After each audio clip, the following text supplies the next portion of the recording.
Hello friends, good morning. Welcome to my amazing sa pyara sa channel Physics Universe. I hope you are all fine at your home and we are enjoying this online lectures.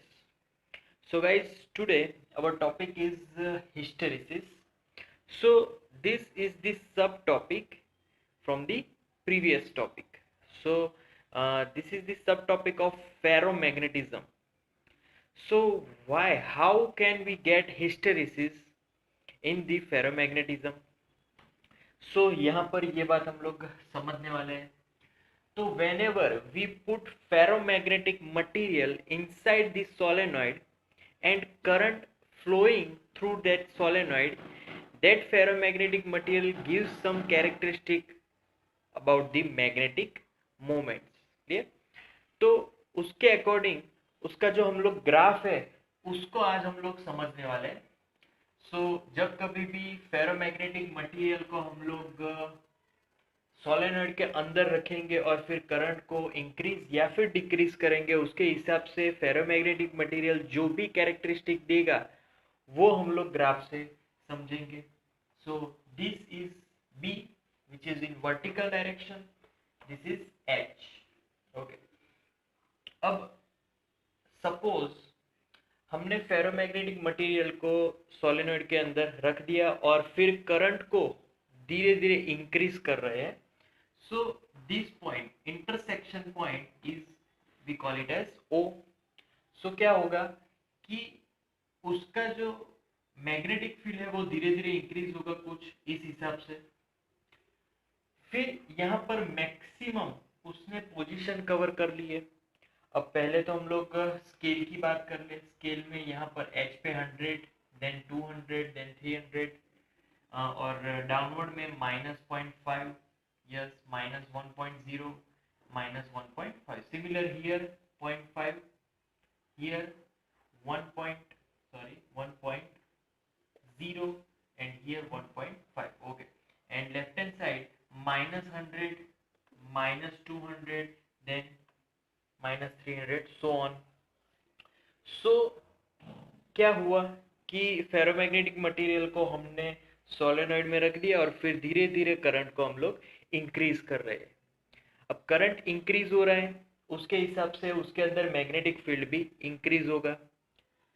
But after this point अब जो उसका magnetic field है वो increase नहीं हो रहा. भले ही हम करंट को इंक्रीज कर ले, बट मैग्नेटिक फील्ड का एक सैचुरेशन पॉइंट आ गया जिससे कि आगे वो मैग्नेटिक फील्ड इंक्रीज होने वाला नहीं है.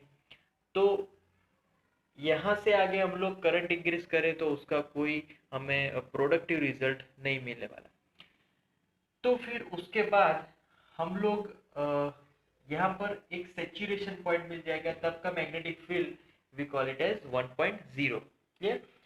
अब क्या करेंगे, तो अब धीरे धीरे धीरे करंट को हम लोग डिक्रीज करेंगे तो वापस से वही पाथ हमें मिलने वाला नहीं है. तो ये चीज याद रखना कि हिस्टेरिसिस में कभी भी सेम पाथ सेम वे में मिलने वाला नहीं है.